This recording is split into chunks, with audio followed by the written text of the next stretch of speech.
In the headlines, gunmen invade Yobe market, kill traders. NEMA distributes relief materials to victims of Niger tanker explosion. Tragedy in Rivers as 3 die after boat capsizes in Bonny. On the foreign scene, Trump not confident Israel-Hamas ceasefire will hold as truce enters third day. Hello there and welcome to the news update on Trust TV at this hour. I am Aisha Salihu. The news in detail. Suspected armed robbers have attacked the popular Ngalda market in Fika local government area of Yobe state, killing 7 residents. The robbers were said to have carted away 16.5 million naira in the incident, which happened on Monday when the residents were closing from the popular Ngalda market, a border community with Gombe state. The spokesman of the Yobe State Police Command, Dungus Abdul Karim, confirmed the incident in a press statement on Tuesday. He said the gang leader, Dati Alhaji Daji, who is also a resident of Ngalda community, has been arrested. While commiserating with the families of the victims, the Commissioner of Police in the state, Ahmed Garba, has ordered an immediate investigation into the incident and called for calm. He tasked his personnel to arrest the fleeing syndicate members and urged the public to assist the command with credible information. And now joining us to give us further insights on this development is Daily Trust Bureau Chief Hamisu Matazu. Thank you so much for joining us on the news update. Thank you, Aisha. Now, suspected armed robbers have attacked this particular local government, the market. What more have we learned regarding this incident? I think all the sites were covered because police came out to confirm the incident. And I think what is fresh about the issue is the injured, people that were injured, the traders that were injured were taken to hospital, and based on our sources there, they said they are responding to treatment.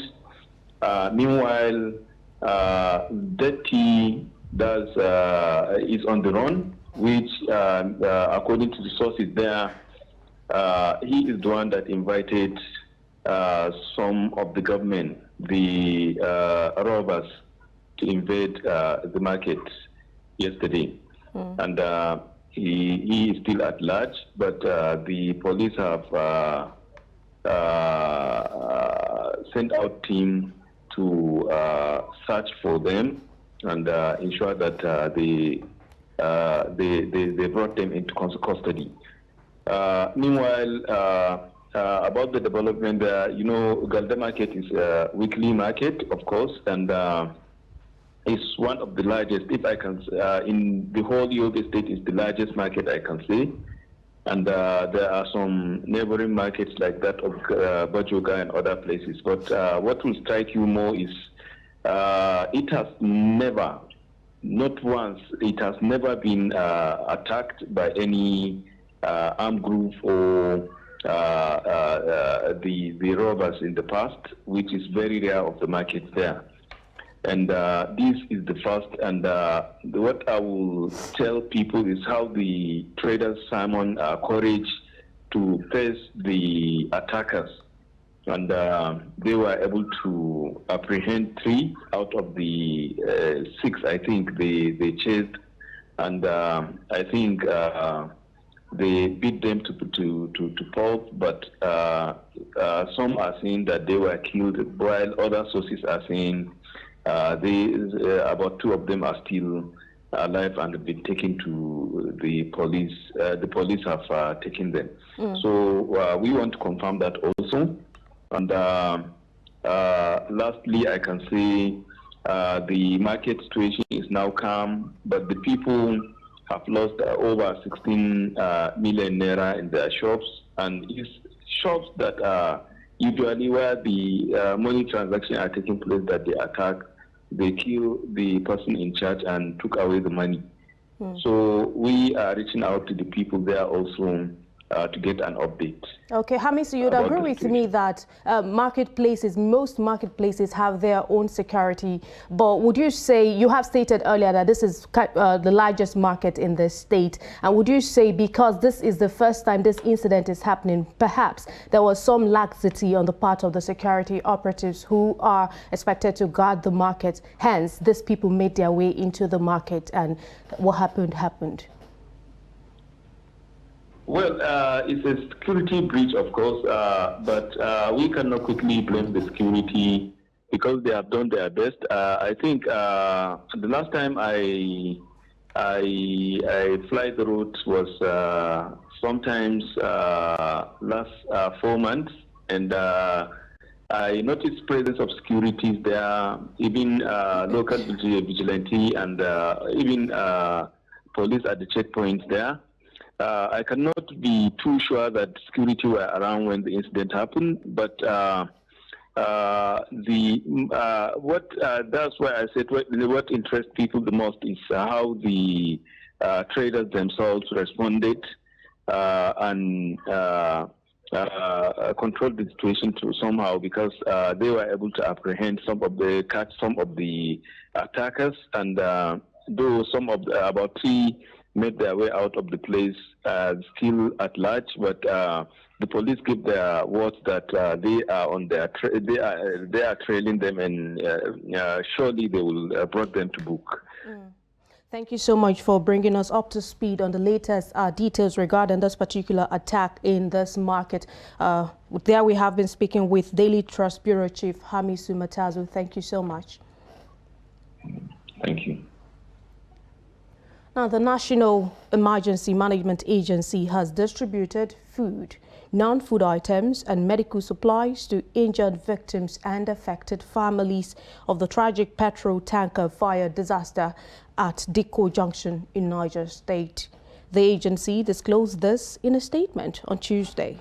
According to reports, the explosion occurred after a tanker loaded with premium motor spirits crashed and spilled its contents during an attempt to transfer the fuel to another tanker. The split PMS came into contact with a generator used to power the transfer, causing the explosion. The incident claimed 98 lives, left 69 people with varying degrees of injuries, and destroyed 20 shops. NEMA's Director General, Zubaida Umar, visited the community and flagged off the distribution of relief materials. During her visit, she stated that the intervention was in line with President Bola Tinubu's directive and the federal government's commitment to assisting the community in recovering from the disaster. And now to Isa development, 3 people, including a toddler, have been confirmed dead when a passenger boat traveling from Port Harcourt in Bonny local government area of Rivers State capsized on Sunday evening. Reports say the incident was caused by a storm at an area called Yellow Platform near Bonny Island at about 5 p.m. The boat was said to have ferried 22 passengers from the Bonny Nembe Bille waterfront jetty in Port Harcourt, but 3 of the occupants did not make it when the boat capsized due to the storm. The spokesperson for the State Police Command, Grace Eringe Koko, confirmed the incident on Monday, describing it as sad. The chairman, Maritime Workers Union of Nigeria, Rivers Commercial District, Israel Pepo, corroborated the police confirmation that the incident was caused by a windstorm. Not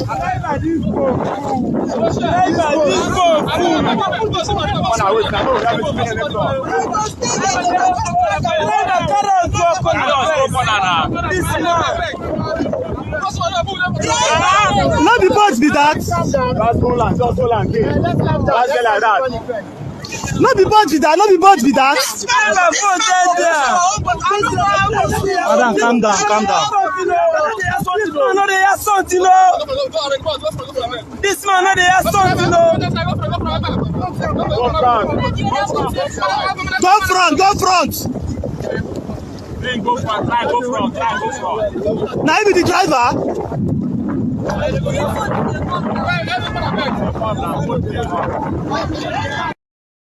Now, as the world grapples with the intensifying impacts of climate change, the need for substantial financial investment in climate action has never been more urgent. Climate financing is the lifeblood of global efforts to mitigate and adapt to the challenges posed by rising temperatures, extreme weather, and the degradation of ecosystems. In this report, Trustev's Dorcas Yakubu speaks to experts in the sector and files in the report. At its core, climate financing involves the allocation of financial resources to support actions that combat climate change and enhance resilience to its impacts. Experts in climate change say meeting the financing needs of climate action requires a mix of funding sources ranging from public funds provided by governments to private investments driven by businesses and financial institutions. When we look at energy or renewables projects, Nigeria, Africa in fact, gets about 4% of the investments that are coming on this sort of issue. And obviously we're the most disenfranchised, we're the most impacted by climate, both mitigation and adaptation. And so it's important for us, one, to define a path for ourselves where we can mobilize both international and domestic finance. Climate financing in Nigeria needs a serious overhaul, and we have to look at where these finances come from, and also to keep pressing to get more of grants than debt, and also to see how we can involve the private sector to step up and also be engaged in this climate financing. Nigeria is rich with natural resources. How are we extracting it?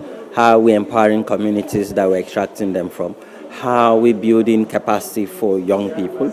And how are we creating values where we would attract external investors? But most importantly, we also use what we have to determine how we engage the world. Climate financing is not just a technical or financial challenge, but an ethical imperative which is essential for achieving global climate targets, protecting vulnerable populations, and ensuring that future generations inherit a planet that can sustain human life. As we look toward the future, it is clear that without adequate financial resources, the fight against climate change will falter. Dorcas Yakubu, Trust TV News, Abuja. In other stories, the federal government has re-awarded the revoked section of the Abuja-Kaduna Highway to an inactive and obscure company Daily Trust investigations have uncovered. The company, InfoQuest Nigeria Limited, as announced by the Minister of Works, David Umahi, had secured the contract for the completion of the remaining sector of Section 2 of the Abuja-Kaduna Highway. According to reports, the section of the road was revoked from Julius Berger Construction Company over a price dispute and completion timeline. The Minister of Works, Umahi, had during an inspection of the road last week said InfoQuest Nigeria Limited secured a no objection of 252.89 billion naira from the Bureau of Public Procurement, adding that the contract would be presented for ratification at the next sitting of the Federal Executive Council. However, findings reveal that the status of InfoQuest Nigeria Limited is inactive on the Corporate Affairs Commission website. This means that the decision to award the contract to the company violates the Companies and Allied Matters Act 2020. And to other stories. Former Anambra State Governor Peter Obi has decried the way the prevailing security challenges have ravaged Zamfara communities and hampered agricultural production, thereby aggravating hunger and poverty in the agrarian state. The presidential candidate of the Labour Party in the 2023 general elections stated this when he paid a condolence visit to the Emir of Gusau and the people of Zamfara State in Gusau on Monday. His trip to the northwestern state followed the military strikes in the Tungar Kara community in the Maradun local government area, which claimed about 16 lives. Obi, who was represented by the spokesperson for the Labour Party, Tanko Yunusa, expressed concerns that people who were supposed to be protected were the ones who lost their lives. His condolence message was delivered to the Emir of Gusau by Yunusa, who said whatever happens to the people of Zamfara happens to Peter Obi, which was why he sent him to come and commiserate with them before LP candidate Peter Obi would come in person. He emphasized that if the country must be protected, there is a need to go back to the country's roots, which is production, not consumption, arguing that production is one of the sure ways Nigeria can overcome its current challenges of insecurity, hunger, unemployment, hence the need for the government prioritizing it. Now, the virtues and exemplary leadership of late Sir Tafawa Balewa came to the fore at the second edition of the Tales of Legends in Abuja. Trustees Kabir Lawal reports that the event also harped on the importance of arts and theatre as an avenue to celebrate the legacies of Nigerian heroes. The report. The historic virtues of late Prime Minister Sir Tafawa Balewa can be attributed to his excellent leadership, which many see as an example for others to emulate, shown during his lifetime. Kaltume Bulamagana, Artistic Director and Chief Executive Officer, National Troupe of Nigeria, urged younger generation to emulate his leadership acumen, adding that art and theatre depict his lifestyle and his struggle for Nigeria. During his short tenure of office, he has displayed exemplary leadership and great mentorship. He has become a symbol of honor for all of us in Nigeria, even in the diaspora. The arts director urged well-to-do individuals to contribute their quota to the upliftment of theatre arts. We need to revive, for our young ones especially. Mentorship is very necessary, and they need to believe back in Nigeria. And because Nigeria is such a great place and such a great nation, that we need our stories to be retold by us on stage and by other mediums that we have, like the radio, like your great outlets like this. The Chief Executive Officer, Atwat Ola Awaka, the Tale of Legends premier play, brings four cardinal points which include history, education, empowerment and cultural appraisal. See how we can talk about our history, because a society without the knowledge of its history is like a dead society. So we are using it to revive our history. And lastly is to talk about our cultural existence. We understand how we used to be as a people in Africa, in Nigeria, who believe so much in communal love, which we can see now that we are beginning to deviate from that particular idea. So we are using it to also bring back. Highlight of the event were performances in honor of the late legend. Kabir Lawal, Trust TV News, Abuja. And understand the British with respect. And now to developments away from Nigeria. As the Israel-Hamas ceasefire entered its third day on Tuesday, United States President Donald Trump has said he doubted the fragile deal would hold. Desperately needed humanitarian aid has begun to flow into war-battered Gaza after Israel and Hamas conducted the first exchange of hostages for prisoners agreed under the terms of the ceasefire. Gazans, displaced by more than 15 months of war, have been walking through an apocalyptic landscape to return to whatever remains of their homes, while rescuers trawl the rubble for bodies. Gaza is like a massive demolition site, Trump said as he signed a flurry of executive orders following his inauguration. Asked whether he believed the two sides would maintain the truce, Trump said, "That's not our war. It is their war, but I am not confident." And finally, in sports, the National Sports Commission has announced the composition of its Elite Athletes Development and Podium Board, with former Nigerian international Yusuf Ali as the board's chief executive officer. The 13-member committee will also have Professor Ken Anugweje as advisor and member. Other members of the committee include Dr. Emmanuel Igbinosa, Salihu Abubakar, Aku Agazu, Tunde Adelakun, and Professor Sadiq Abdullahi. The committee also has former Olympian Mary Onyali Hawakulu Akinyemi, Sunday Odebode, and Olalekun Alabi as members, while Bamiduro Olumide will serve as secretary. On that beautiful note, that's about it on the news update at this moment. Do not forget, you can always follow us across all of our social media platforms and also join our YouTube live stream for more news, programs, and documentary. I am Aisha Salihu. Thank you so much for watching. Join us again.